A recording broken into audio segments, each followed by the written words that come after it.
Today's podcast is taking on a bit of a different format for me. Rather than me conducting the interview and posing the questions, I have asked my guests to join in that responsibility today. Conference attendance is picking up again after a lull during the pandemic, and attendees are excited not only to meet each other in person, but to share new information and ideas. This podcast is going to focus on an upcoming meeting in London, the London Breast Meeting. With a variety of conferences around the globe, we have chosen this one since my guest and myself will be all attending this year.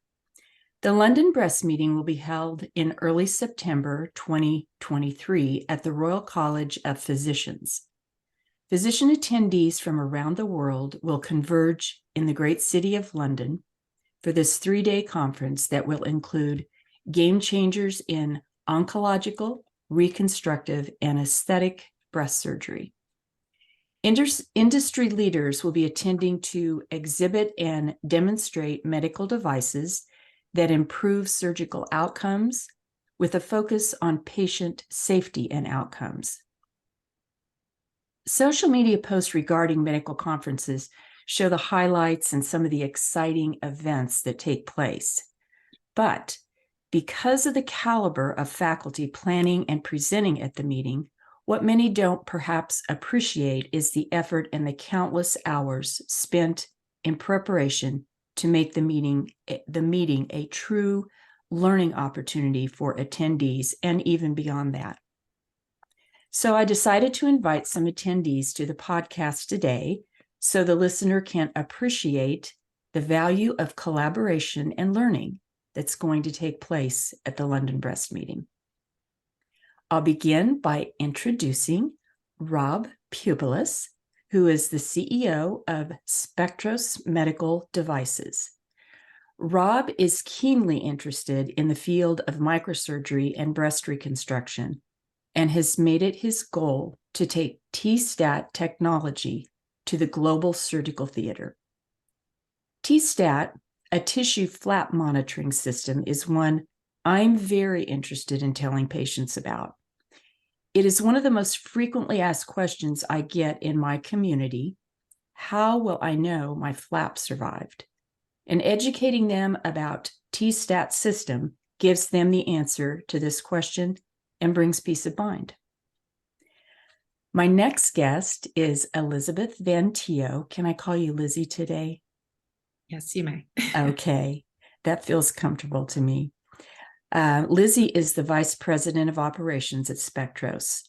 She has had the opportunity to participate in many aspects of the company's growth and overseeing marketing, moving the company from research to clinical sales and expanding markets across the US and Europe. My next guest is a familiar face and voice on the podcast.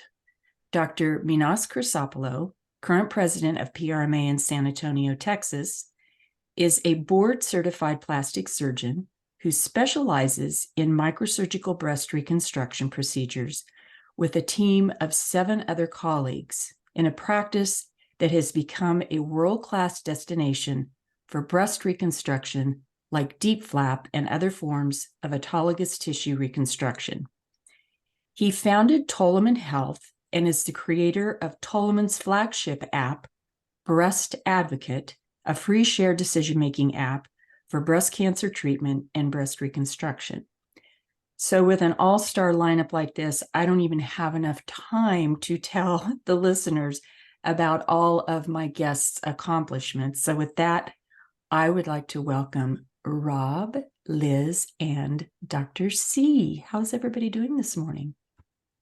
Well, good morning, Terry. Morning.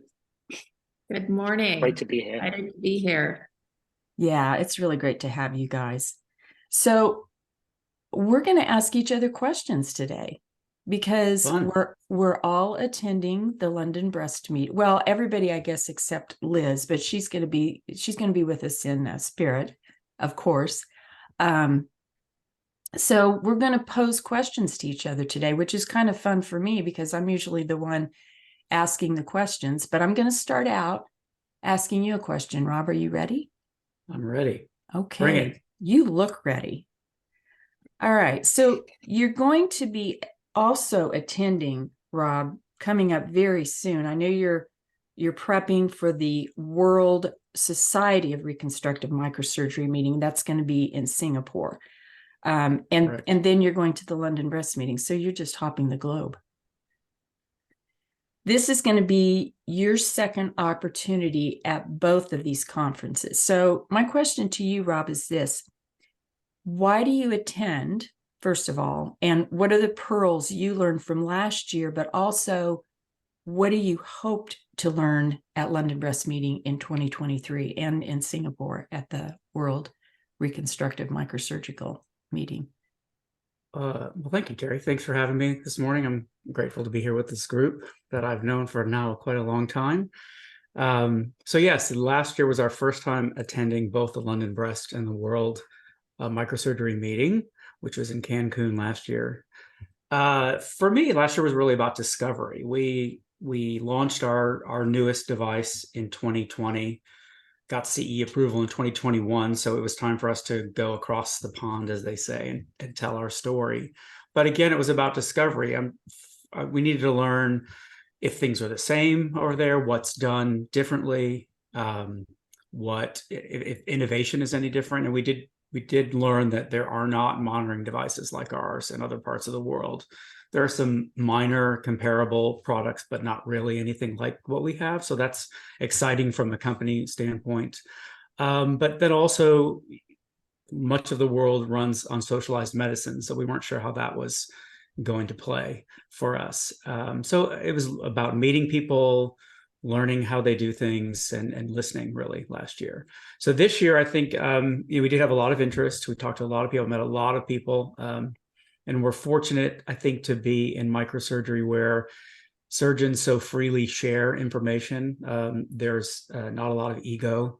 I think they share their horror stories just as much as they share their wins, which I think is nice and potentially unique compared to other specialties. So yeah, I'm looking forward to learning more this year and just progressing those relationships a little bit further. Okay, thank you. Terry. Yes, don't you have some Doctor. news? Don't you have some news to share about London? Well, I'm going this year. Why are you going? Patient advocate extraordinaire. You've spent all this time introducing this all-star panel, but yet, what about you? Well, your reputation has spread across the world. And now you're going to the London breast meeting. Tell us about that. Well, honestly, what's going on? What's the news? Yeah. Thanks, Dr. C. You know, I really was encouraged to go by the team at TSTAT. We attended the Miami meeting of the American Society of Reconstructive Microsurgeons. Learned so much at that meeting. You know, we've been in contact ever since. So I'm just going to say up front that the team at TSTAT are the ones that encouraged me to go. So I looked at it and I thought, you know, I've never been to an international conference. And so I have met both in person, but on webinars, many of the speakers and presenters from around the world. And although it seems so lofty to meet them at an international conference, it also feels very comfortable to me because I've heard these people speak. I've learned a lot about the techniques that they're using in different countries other than the US. And because I think the other reason, one of the main reasons for me, because I have a private Facebook group, which Dr. C, I know you have been so instrumental in helping provide education for that. And I won't want to thank you out loud for that. There's global members in that group. And what I like to do when I'm at these conferences, I will share the information from the day that whatever I learned, whatever sessions that I went to. And I find that some of the members of this group, they had no idea some of the techniques and procedures, treatment options, etc., that are available or that are being developed and improved. And so it's exciting for them too. They feel like they're kind of a part of it. So those are the reasons I'm going. Yes. Well, and there's another reason I think that is really kind of, I don't think many people realize the impact that your work and other patient advocates have made in bridging the gap in conversation between the healthcare team and the patient. And you see, in the same way that shared decision making is a two-way street, we've talked about this kind of so many times, right? I think your presence at conferences like these is critical also from a physician educational standpoint, to see the importance of patient advocacy, the impact it has, how it can actually empower them to do better work as clinicians, how it can improve their practice, how it can improve their outcomes. So I'm so excited you're going. I think it's fantastic. I think it's well deserved too, in terms of you being there, and I think it provides tremendous value to the physician community. So I'm really excited that you're going. Thank you. Well, yes, and I purposely, when I opened the foundation in 2016, Deep Sea Foundation, through the encouragement of you, Dr. C, I purposely put myself between the patient and the physician. That's a space that I'm comfortable in and I like to be in. So I hold great responsibility in bringing the right message to both so that we can all learn together. So I appreciate your comments a lot. Okay, Lizzie, you're up. And Dr. Chrysopoulo, you're going to be speaking there this year, which is really exciting. I know a lot of your global colleagues in the community will be in attendance, discussing everything from breast cancer, lymphedema, microsurgery. What are some of these things that come out of these meetings that you take into your daily practice, and some of these topics that you guys are looking forward to discussing most? I think there are so many ways around a mountain, right? And so as physicians, we're taught a certain way, we become comfortable doing things, and then, we develop our own kind of approaches and kind of get stuck in those, I was going to say methods, but they're almost ruts in some ways, because it closes your mind off to opportunity to grow and do better. And I think, especially as you kind of enter the maturer part of your career, when you've been doing it for a bit, and as Rob mentioned egos before, egos are still very much present, I assure you. But I think what changes is as you mature and as your practice matures, you mature as an individual, you become more open, and it doesn't, it's no longer about yourself and proving yourself and all that's done, and then you move on to the next phase of your career, and you become a better physician, because now it becomes more about outcomes. How can I do better? Personal growth. And then when you meet with individuals, other physicians, other colleagues from around the world, whom you've grown to respect tremendously, whether you've met them or not. I mean, I've met Jean Vahali, I've met Jaume Marcia. They're both phenomenal individuals. I was invited to the Barcelona breast meeting that they also co-chair. Maurice Nahabirian is co-chairing the London breast meeting this year. So I know him pretty well.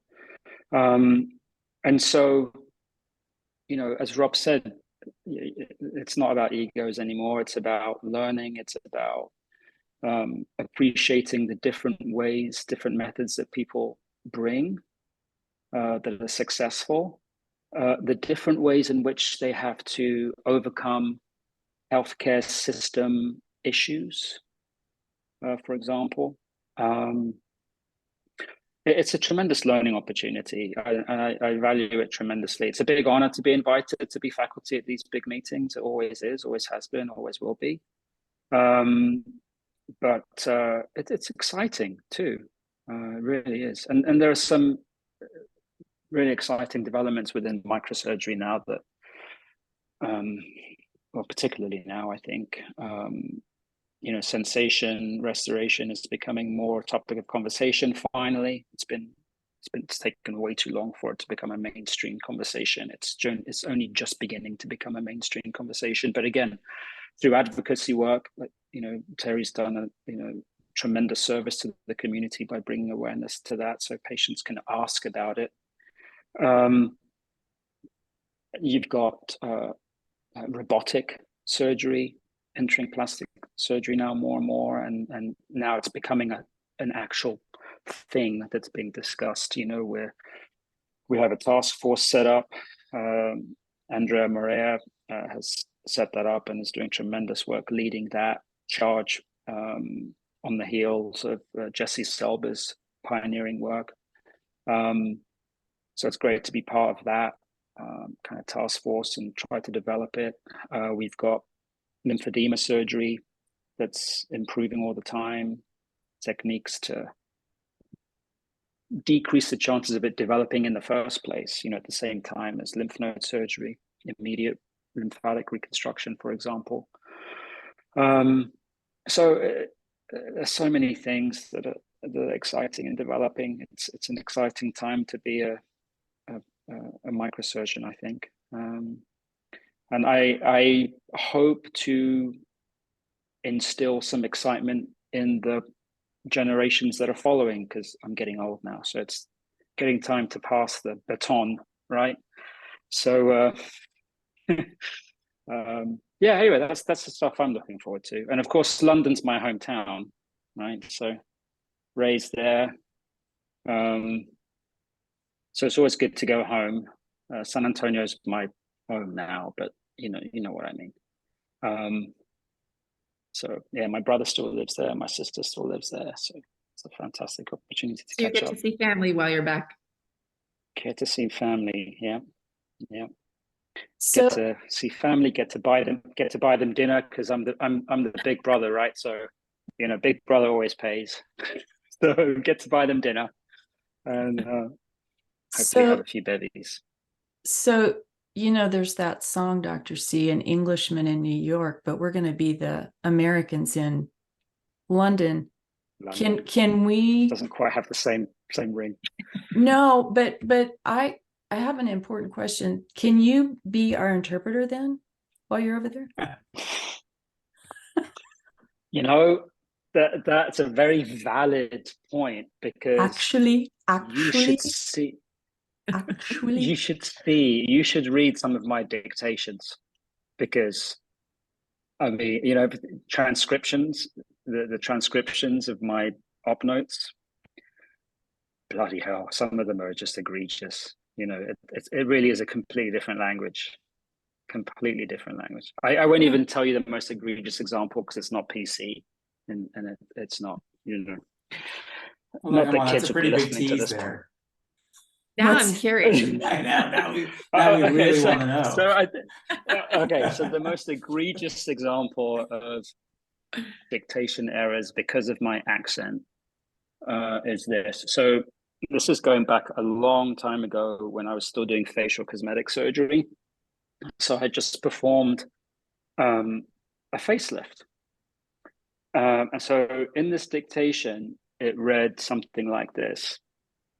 Mrs. X presents today for facial, and instead of rejuvenation, she presents today for facial urination. I should have Close. waited to take my sip of coffee. It's almost the So, same thing. yeah. Reconstruction. No, Rob, it's completely not the same thing. I need to read more clinicals, I think. So yeah, lesson to everyone: always read your op notes really carefully. Wow. Thankfully, I caught that because that would have been dicey. Yeah, that would have been. Yes. That would have got Ooh, me into a lot of hot water. Yes, imagine That's not cool. yeah, I read my surgical notes. I can't imagine what a patient would think. I'm going to get serious now for just a minute. Because you said something, Dr. C, that's interesting to me. And this is just an observation on my point. When I go to conferences, being the patient and the patient advocate, you mentioned ego. Well, I don't think that in the space of microsurgery and plastic surgery, you can be without ego and do this job. It's just an important personality, characteristic, quality, whatever you want to call it. This is what I observe, though. Okay, yes, there's the ego. Everybody has one, But what I really enjoy, and maybe, Rob, maybe you can speak to this too. What I enjoy observing at these conferences is when those egos just get funneled down to true friendship and learning from each other.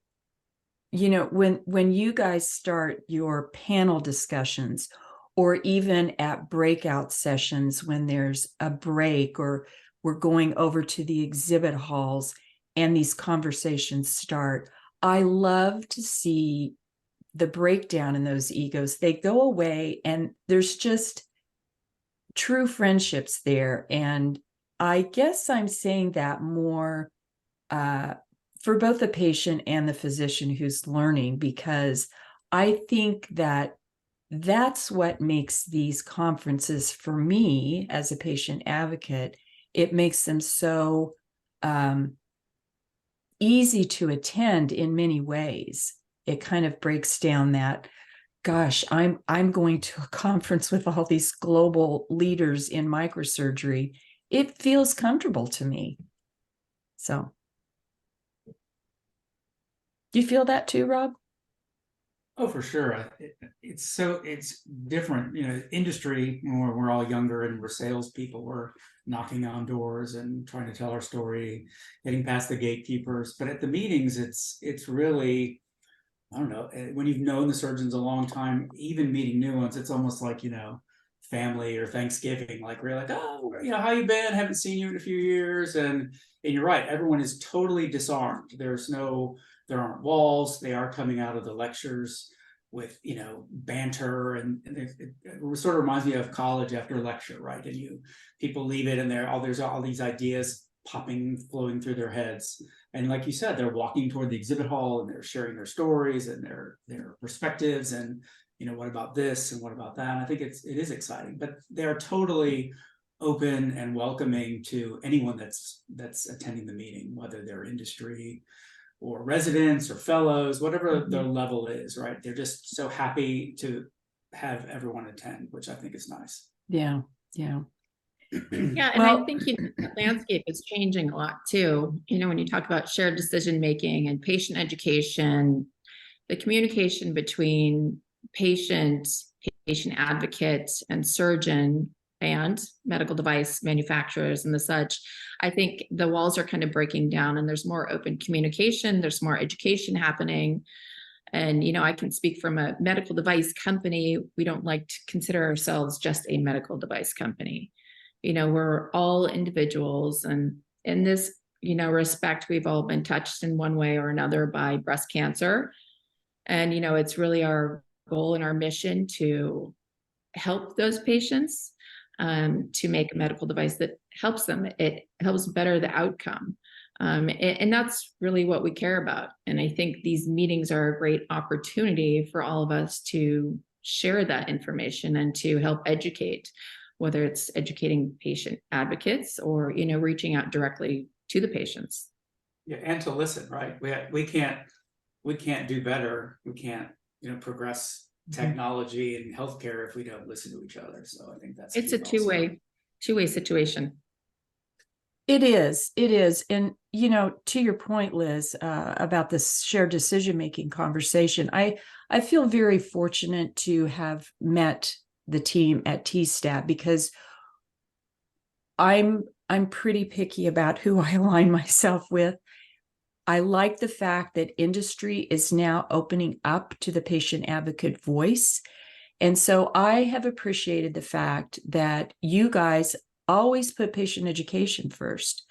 So, I mean, in the setting, Liz, of your product, the flap monitoring system, how important do you think that is in a shared decision-making conversation between, a patient and physician for them to know about products like this, no matter what it is? Yeah, well, we think it's huge. We think it's so important. And back to that point, we really care about the patient and the outcome. And I think patients need to understand their choices. And now with more open lines of communication and education, whether it's social media, online symposiums, patients have access to more information, and that does nothing more than help their outcome.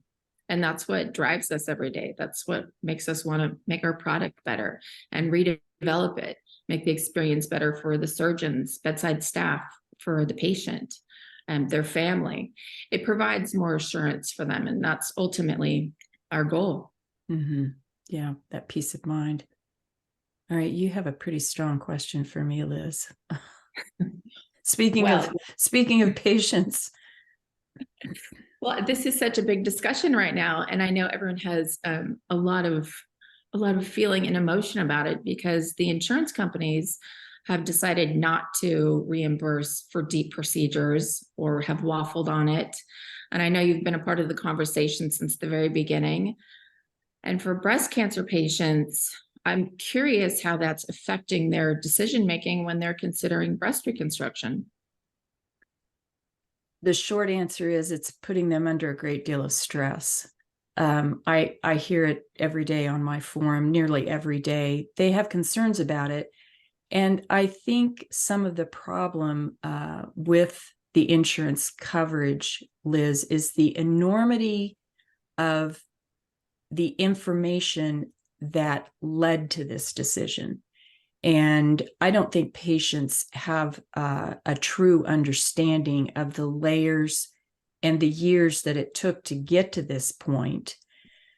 So that becomes, I think, the confusing part for patients because they hear the word, these codes are going to be sunset at the end of 2024, sorry. 2014 is a big year in my head, and so I tend to go to that year a lot. Time is such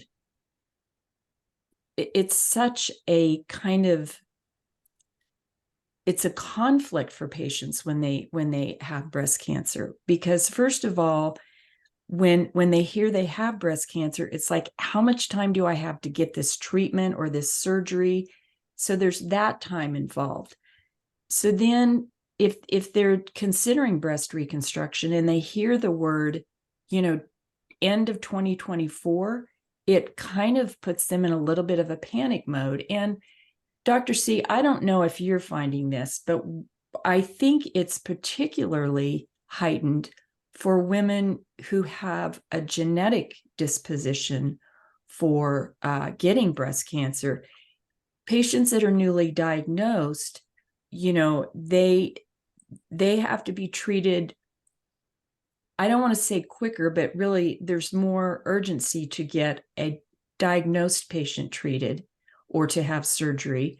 Whereas someone who has a genetic disposition, they're in that mode of either surveillance or I'm going to move forward with a decision to greatly reduce my chance of getting breast cancer. And so they're like, do I go ahead and have this surgery now? I hear these conversations. So I don't know if you're seeing the same thing, Dr. C, or. For sure. For sure. I mean, insurance always plays into conversations and decision making for patients. Mm-hmm. We've talked about financial toxicity many times. That's very real. And so when a new deductible is looming, that can be what pushes people over the edge in terms of actually committing to proceed with surgery, right? So now you have a financial situation that is really finalizing the timing of surgery, which obviously is far from ideal in many situations. You never want it to be about finances, but unfortunately, we live in the world that we live in, and it matters. So you're absolutely right. This is yet another example of that, because you've got someone who may be, a gene mutation carrier who, was fine with observation for a few years. Maybe they're, I don't know, maybe they're 20, 28 or something, and they're following up with their medical oncologist and their breast surgeon, what have you. And, maybe the plan is, okay, we can do close observation until you're 35. You want to have kids, you want to breastfeed, all these things, So close observation, you got time. And then all of a sudden, now you have this looming, and the uncertainty it adds, which is tremendous. And it's like, well, crap, is this surgery going to be available through my insurance plan in an affordable way? If I wait. So it's a very difficult conversation. My history with this process. It goes way back with CMS and the S codes, and it's been many, many years now. It's been an ongoing battle. It's very complex. It is political, because when it comes to coding and allocation of a set amount of money, you have a set bucket of funds that has to be allocated to cover all these procedures. You've got new procedures coming into the fray. You've got procedures that used to be cutting edge that aren't anymore. It's a constant balancing act, which I appreciate. But sometimes the decision making that goes into it, and the committees behind it, I think it's fair to say that they don't fully value the impact of some of their decisions, or actually value is probably a bit strong. They don't appreciate, there are always intended and unintended consequences of decision making, right? Yes. That's life. So I think this is a very unfortunate example of unintended consequences, because listen, at the end of the day, the DIEP flap procedure isn't going away. What we're talking about is affordable access through insurance, right? Yes. So,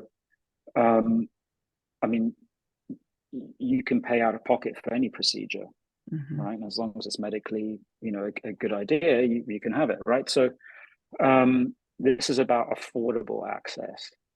The reality now is that, and what we're talking about is the S code specifically versus 19364, which is the older code. They changed the language to make 19364 more of a catch-all code. The S code, as you said, is currently slated to be sunsetted, to go away December 31st, 2024. And so the plan was basically, let's widen the language of this other code, so DIEP flap falls under that, and now the S code can go away. Well, unfortunately, you've got the opportunism of the insurance plans, and now they're saying, oh, well, since the S code's going away, now we're going to renegotiate these lower rates. And by the way, the DIEP flap isn't worth what you're saying it is. So it's kind of like, last time I had a plumber come fix a sink in the kitchen, he charged, I don't know what his bill was, I can't remember, but to me it seemed egregious, but that's the market rate, right? It's like, how many hundreds of dollars for this? Well, whatever. So I didn't get the opportunity to say to him, okay, thanks very much, buddy, but I'm going to pay you 5 cents on the dollar on what you just quoted me. Yes, and after the work doesn't matter about, right? Yeah. Doesn't matter about the cost of the new pipe you had to replace. Doesn't matter about the pump. Doesn't matter about the seal. Doesn't matter about the time it took you. Doesn't matter about any of that. I think this is what it's worth. And so this is the problem with reimbursement in a fee-for-service situation that we're in for this in this country. These are right, and so because of the landscape we're in, individual physicians and practices have to negotiate, and bigger practices with bigger volume, like anything, there's a volume effect. If you do a lot of something and you're in a big group or you're in a big network, that gives you more leverage to negotiate a better rate. Now it becomes a feasible option for you to offer it because you can cover your costs. And it's a market economy, right? So unfortunately, this has hurt the smaller practices the most. And these are the conversations that we've had with the ASPS is, it doesn't decrease the volume of deep flaps being performed in academic institutions. It doesn't really, surgeons are still going to do it because they're paid a salary, they do the work, they're paid X% of the effort they put in. RVUs, that's another conversation. But so that volume isn't going to go away. So patients can still go to academia and get it done, which is where the bulk of these surgeries are being done. But when you're looking at private practice, it's the private practice microsurgeons that have been hurt the most in the community. And in particular, the small groups. And there aren't many large groups like PRMA in the country, right? And now, we're part of a bigger network too, which adds to our ability to leverage, which is why we joined this larger network, because we saw the writing on the wall. But now that gives us the ability to negotiate a fair rate, not even on the S code. So now we're using, honestly, it doesn't matter what code. It doesn't matter what code the insurance company wants to use, because we are in discussions with them irrespective of the code. And this is what we've been talking about with the ASPS and senators that are trying to help. And that is, yes, please prolong the S code. In the meantime, though, also look beyond that. And can we have a conversation and make this an affordable option through insurance, irrespective of the code that may be used in the future, please? So whether insurance company wants to use 19364 or the S code is still around, why do we care? Can we just make the procedure a right and have it as, just make it accessible in an affordable way through insurance, irrespective of the code? Because what happens when a new procedure comes along? We're going to be doing the same song and dance all over again. Yeah. Right. Well, what happens with I don't know what a new administration is going to do in a few years, even if the S code hangs around for now. There are so many uncertainties. I wish we were having a slightly different conversation, and I don't want the S code to go away, obviously. But I do think it's important to remember that when you're dealing with huge entities like CMS and AMA and insurance groups that are at the table, okay, you've got CEOs of insurance companies that are sitting on the at the same table advising CMS, right? You've got to take that into account. I just think that long term it would be nice to look beyond the code. Well, and to get the human aspect back into this, right? Because that's what's happening. People are making decisions and they're taking out the humanity in it. And that's the unfortunate part. And these aren't casual cases, right? The procedures, they're very big. They have a huge effect, a huge impact on everyone's lives. And I think that gets forgotten which is why it's so important for everybody to talk about all of this so much, for patient advocates and at these meetings, that it's such a relevant hot topic. Yeah, it is. Well, It's, and the only it's access to care, which is a very big concern of mine, because access to care was something I faced even when I had my deep flap in 2014, which is why I always bring that year up. I needed to make a choice to travel. And there are people in rural communities, there are people in cities that don't have access to an academic center or private practice. They need to be able to have this choice. So it's a health equity issue, and it's an access to care issue from my standpoint as a patient. I do hope, to your point, Liz, that the voices that were allowed to express their concerns at the CMS hearing in early June, I do hope that something positive comes out of that, not only for surgeons, but particularly for patients, because also, to your point, sometimes this is the only medical choice patients can make. It was in my case. If you've had prior radiation, deep flap is the best choice to have medically. Otherwise, you're facing other multiple surgeries down the road. Boy, we could go on and on about this topic. We're going to keep our fingers crossed, all fingers, all toes, everything crossed, and we're going to hope that this is an issue that is resolved in a positive manner. So, but one I would like to make one last point, and that is in regards to the patient advocacy angle, right? Because really the CMS hearing on this probably only happened because of the patient advocacy involvement, and all the noise that patients made about this through letters and through multiple advocacy groups, including Deep Sea, obviously. But I personally don't think the hearing would have happened were it not for patient advocacy. Yeah, patient education, everybody's and communication between everybody. And Terry, you are just amazing, godsend to these patients. I mean, the work you've done, I just think is so phenomenal, and your reach is just, it's grown so much. It's really wonderful to see. Wow, Liz, thank you.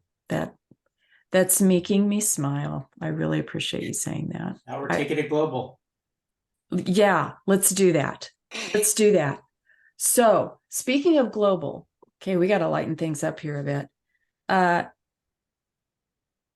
Dr. C, this whole group right here that we're talking to today is pretty keen. Speaking of shared decision making, we're pretty keen on your breast advocate app.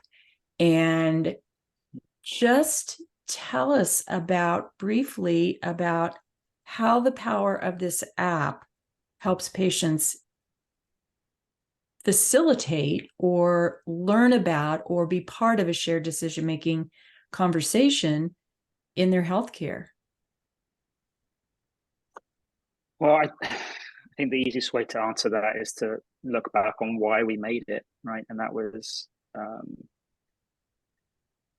just hearing the same comment from patients time and time again, which was words to the effect of, had I known then what I know now, I would have done things differently, or I would have chosen this instead. Or, some patients, really, they come in very, very, very frustrated and even angry. It's like, why did they not tell me about this? Why was I only offered implants? I had radiation. No one told me I could have all these problems, all these things.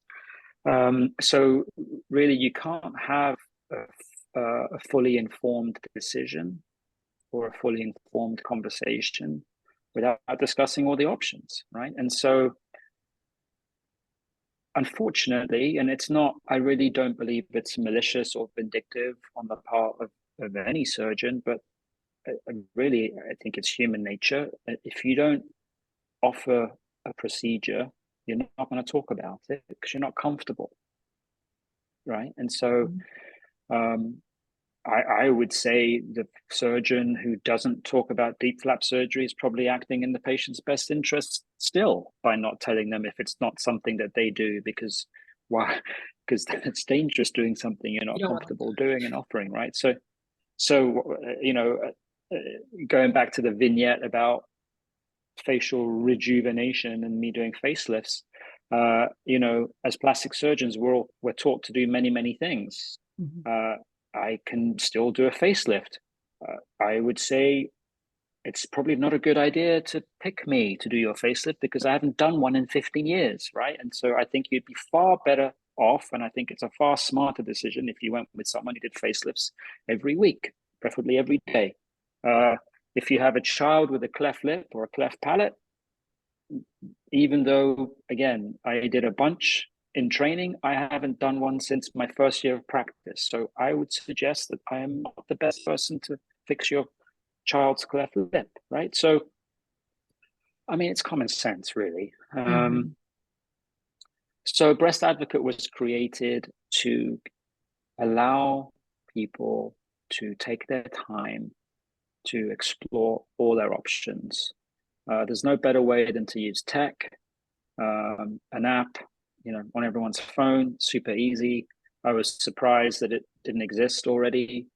And so, got together with a bunch of patients, and you were instrumental in that too, Terry, you remember those advisory boards and all that, going through and trying to work out how we were going to structure it and what information was most important and what people felt was lacking the most. And you kind Loved being a built part it of from that. there. And yeah, it was awesome. And it was a massive learning phase for me in my career, because I thought I was doing a pretty good job. And then speaking to patients, turns out I wasn't doing as good a job as I maybe thought when it came to communicating with patients. And shared decision making isn't a new concept, and it's been around since the 80s, but there's so many misperceptions around that too, particularly in terms of how much time it takes to have a truly collaborative two-way conversation with patients, and the stresses on the healthcare system today in most countries, where you have a dwindling amount of time per patient. A lot of patients don't even see their physician very often. They see other members of the team. It's becoming, I think, globally harder to have a personalized medicine conversation with patients, purely because of time constraints in many places. Well, so Breast Advocate really tries to solve that, and it has for me in my practice. So yeah, thank you again for all your involvement, and thank you for T-Staff. You guys have been, Spectros has been supporting Breast Advocate for years now, and that's crucial to keep the app going. So thank you guys. We certainly believe. You so much. You're welcome, and we certainly believe that education is so important.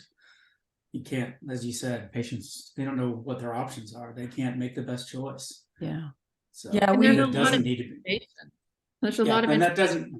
patients, and so your app is so wonderful because it speaks directly to the patient in a way that they can absorb it, and that is not overwhelming, because they're going through so much. There's so many different phases and aspects, and I think your app really breaks it down in an absorbable way for patients. And I will tell you that if I know anyone that's had a diagnosis, I point them to your app, and also to you, Terry. I think you guys are both sharing really wonderful, amazing information for the patients. Yeah, we all appreciate Breast Advocate here in this group. Rob, how long have you known Dr. C? Let's do a little walk down memory lane here. I think I was younger. That was before your facial urination, wasn't it? Did you look at my chart? Here we go, Liz. Here we go. It's been I think we're nearing 12 years. So that's I think. Well, how did you connect with him? What how did you find this gentleman in Texas? Allowed to talk about that. This is right. This is it actually is the three of us. So I think there was someone from the hospital. You guys had reached out about T-Stat. Someone from the practice, Dr. C. I don't remember it was you, because I was so new to the technology, and it was our predicate device, not the current one we have. And so they requested to take a look at it. So I set up a trial with their group. I was much younger then, and I was a sales rep for them, and I was new to the technology, new to microsurgery. I'd worked with plastics for many years, but not micro. And so that's how we started working together. And I was in the OR with Dr. C and his team and group for, I don't know, a couple of months, I think, like almost every day, working with him. So yeah, they told me what was wrong with it and what needed to be fixed. And they also told me what they loved about it. So that was good. No, but it was a huge learning experience for me, because I had hung out with like the folks at NB Anderson, but not in the OR. Like I knew who they are and what they did, but once I saw really what they were doing, I was just like, so I just wanted to learn more, and so I just dug in. And Dr. C was a great teacher. I was going to say, what better educator? And I was making a joke about what wasn't good, but that is how we learn and how we improve technology. So his group has been instrumental in us making changes to the device and improvements. We've got some more on the way, Dr. C, that I'm going to come see you about. So sounds good, mate. Sounds great. I was pretty rough on Rob, I think, initially about the tech. Wasn't I pretty rough? I think no, that was more in the middle. You were real nice to me like the first couple months. Oh, and then in the middle one. And then in the middle, it was like, all right. Look, if you're really going to do this right, yeah. Well, that's great. I get that. This sounds familiar. Yes. I get that, Rob. Okay, let's wrap up with some fun stuff. We're going to London. Dr. C, I want to know. Yes. Where is the best place to have Sunday roast? Well, it used to be my house, but now I don't know. I mean, do you even like Yorkshire pudding? Is it good? I love Yorkshire pudding. Okay. Yeah, I love my Yorkshire pudding. Yeah. My wife learned how to make them too, just because I told her that I liked them, and she's so sweet. She learned how to make them. She makes a killer Yorkshire pudding. So there are plenty of places. We'll find a place. Don't you worry. There's so many great restaurants in London. Well, I don't have it anymore. So. Okay, I'm just gonna say, I think the best Sunday roast is at my house. You're talking to a Kansas girl here. We raise beef in Kansas. I haven't. I'll have to talk to your wife about Yorkshire pudding, Dr. C, which I haven't made, but I can knock out a Sunday roast. I'm just saying. You can come over to my house, Lizzie. But there's no point if you don't have Yorkshire pudding. I told you I'd talk to your wife and I'll get the recipe. Yeah. Okay, I want everybody to share. Go ahead. Since we're on the London theme. Yep. I think you should talk to my trouble and strife. Your what? My trouble and strife. My wife. That's rhyming slang. Cockney rhyming slang. Okay. You got to brush up before you go. British thing. Okay, what's your favorite British slang, Rob? Let's take turns. Bullocks, because it's like cussing or not cussing. I'm not sure really, but when you're mad, you say bullocks. Yeah, actually. I like bollocks. That one. Yeah, that's really benign. Yeah, bollocks. I like it. I'm gonna remember that when I get a little ruffled over there. How about you, Lizzie? I like scrummy food. I enjoy food, and scrummy, I hear, is you'll hopefully enjoy some while you're there. I've not heard that word. You haven't, scrummy? No, that's my new pretty. You probably like what about you guys say porkies when someone is lying, right? Telling porkies. Do you say that in this country? Is that It's just a me? 1980s Okay. movie. Someone's telling porkies. Oh god. Oh my god, I remember that. Yeah, you're right. Gosh. Blast from the past. Oh, wow. Porkies. Oh my god. It's very Oh, yeah. inappropriate, I think. Yeah. How about you, That's a Terry? very inappropriate movie. What's your word? My favorite one is knackered. Oh, yes. Because That's probably after I fly from Seattle to London, I think I'm going to feel a little knackered. Is it like schnockered? No, that's not, Rob. It's not. But we'll see how that all develops. Hey, you guys, on a very serious note, I'm extremely excited to share this opportunity at the London Breast Meeting with TSTAT, with Breast Advocate, friends that I have met along the way, which is all of you, just to really share some valuable education and information. And I'll take it upon myself to push that out to the patients, and I'll just absorb it from all of you. How's that sound? That sounds great. Thank you, Terry. Absolutely. Thank you guys for joining me today. I really appreciate being on the Deep Sea Journey podcast. Don't get too knackered on the way over to London, and we'll see you there. Hip, hip. Bye. Cheerio.